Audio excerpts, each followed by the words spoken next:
Greetings one and all, it's Dr. Jonathan with another 12 at 12 live on Facebook. And if you don't know, this is being recorded while we are in the middle of a pandemic, a worldwide response to the coronavirus, and millions of us are either quarantined at home or are spending most of our time at home. And have radically had to reduce our lives.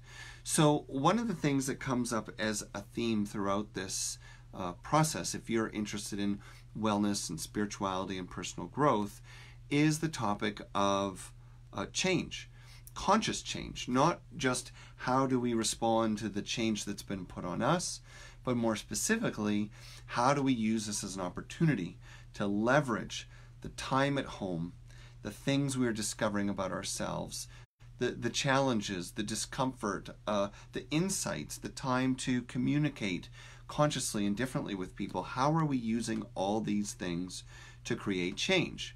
Now, one of the things that's come up a lot in messages people have sent me is that they're frustrated with some of the automatic behaviors that are showing up at home. Some of it, maybe laziness, maybe, as they say, vegging out and binge watching way too many shows on TV, not getting to all the projects that they could, or feeling guilty that they aren't, or that they do want to make a positive change, or they do see this as a time to do things differently, but it's not quite coming together. So what I want to do in our very short time together is give you a crash course on habits and about 4 things that I think are critical when it comes to creating new habits. Now, obviously, most of what I talk about relates to spirituality and spiritual wellness.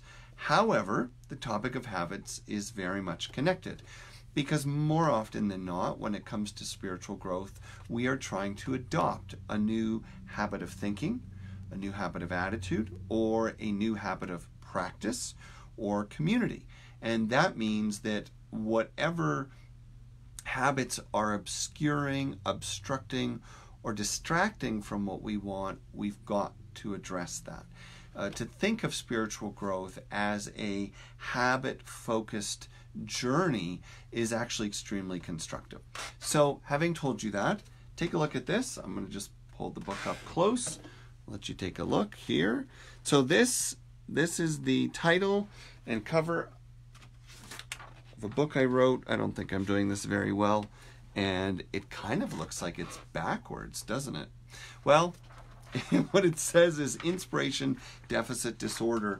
And this is a book that I wrote some years ago that's very much about how do we respond to the opportunity of change, which means either facing changes that have been put upon us so that we can live more authentically, or claiming times of change so that we can live more authentically.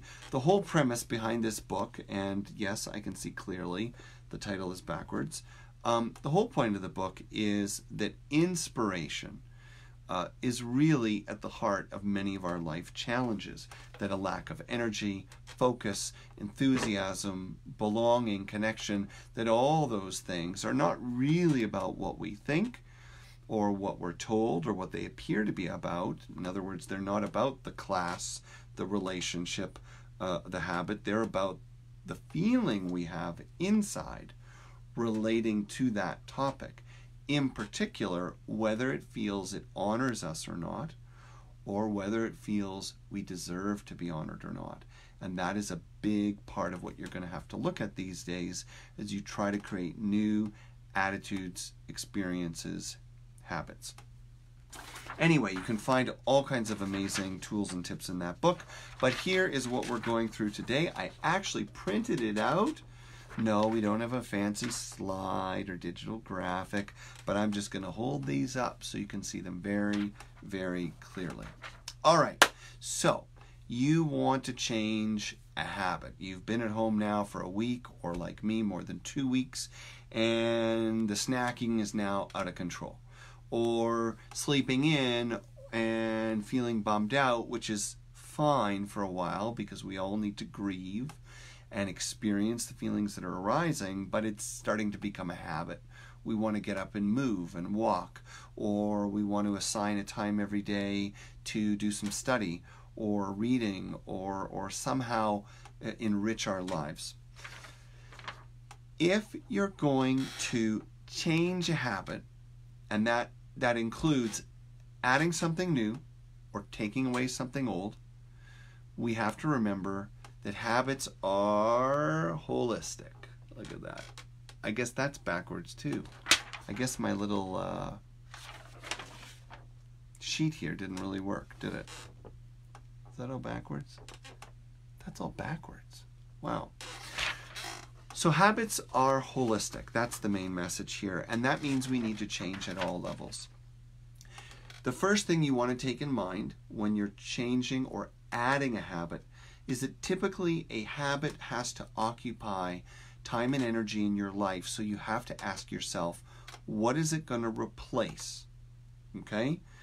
Like, what are you going to stop doing so that now you can start doing this? More often than not, a habit is not just a pure addition. Usually it's a behavior that we want to replace another behavior. We'll talk more about that in a minute. But the main thing is, where are you going to get the energy and time? Then you have 4 facets of self that you have to factor in. 4 facets to factor. That sounds good.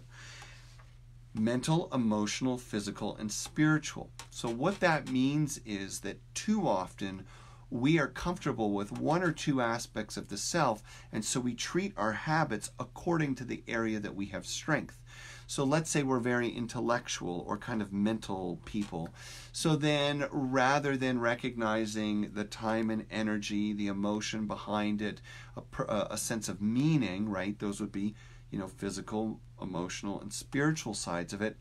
We've just got a great plan, right? We've done all the research. We know why we're going to exercise like this. We know when we should exercise like this. We know for how long we should exercise like this. But we haven't taken some time to realistically look at the emotions behind why we're not doing this, how we feel about ourselves when we start exercising, the self-judgment and shame that comes up when doing something pretty simple for most people feels difficult for us. We also have to take time to connect with a sense of meaning, right? That's the spiritual side of it. Why do we really want to do this? What's the motivation? It can't be just because it's good for me. It can't be just because you read an article. You have to find your own deep internal motivation and inspiration so that when it gets hard, physically or emotionally, you have the power and the frame of reference to keep going. So again, all your habit changes should be examined mentally. Make a plan, have the right attitude, have the right information. Emotionally, understand how you feel about this. What is the resistance? Where's the enthusiasm?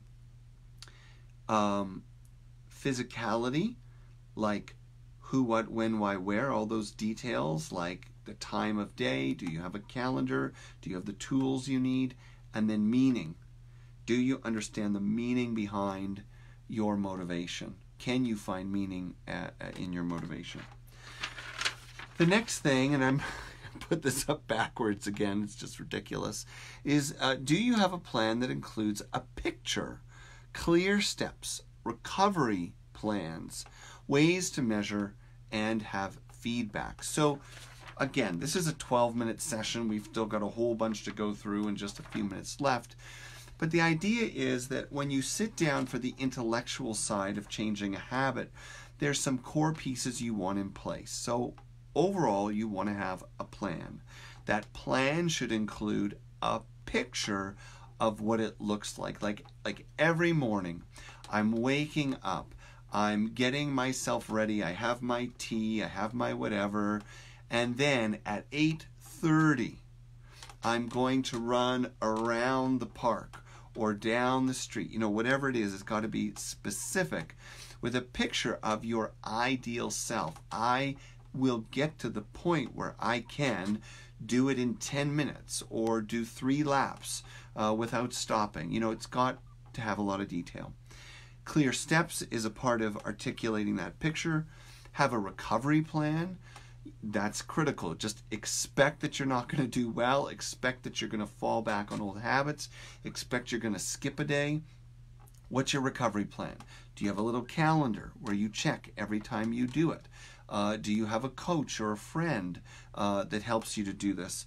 Very closely connected to that are the backwards words, measurement and feedback. If you can read backwards, that's what that says. So measurement and feedback means what are your ways of monitoring your progress and what you're doing every day. I mean, simple things. Again, could be a calendar. Do you have a watch to time yourself? Is there a way to monitor your progress, not after 6 months or 2 months, but daily, so you can course correct as you go?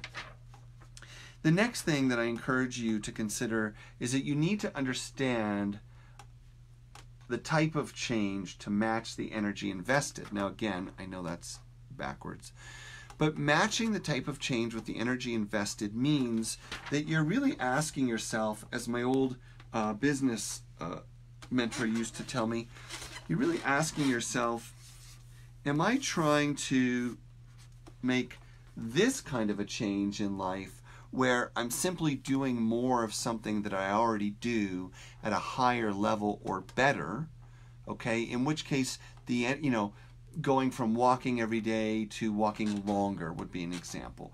Going from doing some light jogging to longer running and some strength training. Doing 15 minutes of yoga to 30 minutes or a more advanced type of yoga.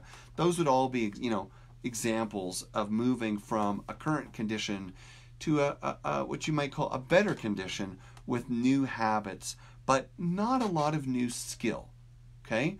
Not a lot of new mindset. Yes, but not a lot.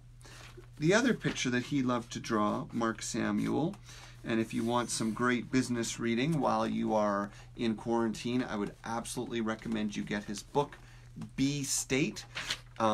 Mark Samuel, the author, B State, the letter B. Just a fantastic book on conscious business and leadership. But the other picture that he likes to talk about is this. Is this the kind of change we're making, where we're going from snacking at night to no snacking at night, or staying up till 12 at night watching pointless TV shows, to going to bed at 10 o'clock after restorative yoga and meditation? You see, something that's just like a radical change of circumstance, attitude, behavior, and so on. Being realistic about the level of change that you are trying to undertake is critical, because it's going to be reflected in the amount of energy you need to expect to put into it. Specifically consider, if you've had a habit for 2 years or 2 decades and you want to change it in the next 2 weeks, you're going to have to be patient with yourself, because there's a lot of energy and habit to change. Finally, remember the rule of equal or greater. And all that means is that if you're going to take a habit away, maybe it's smoking, maybe it's junk food, maybe it's gossip or a certain kind of negativity, you have to make sure that you're clear on all the other things we've discussed, so that whatever you put in place feels like it has equal or greater value. If it doesn't feel as joyful or important or easy, you just might not do it. So remember, habits are holistic. That means we have to look at the change on all levels. We have to have a clear picture, clear steps, a recovery plan, ways to measure where we're at and get feedback. We need to understand the type of change we're trying to manifest so we can match the energy and expectations. And finally, remember the rule of equal or greater. Yes, this was a different kind of 12 at 12 than others, a little more intellectual and fast-paced, but that's okay. We've got lots of these to go, so I hope this was helpful. Let me know if you have any questions, and I'm gonna sign out.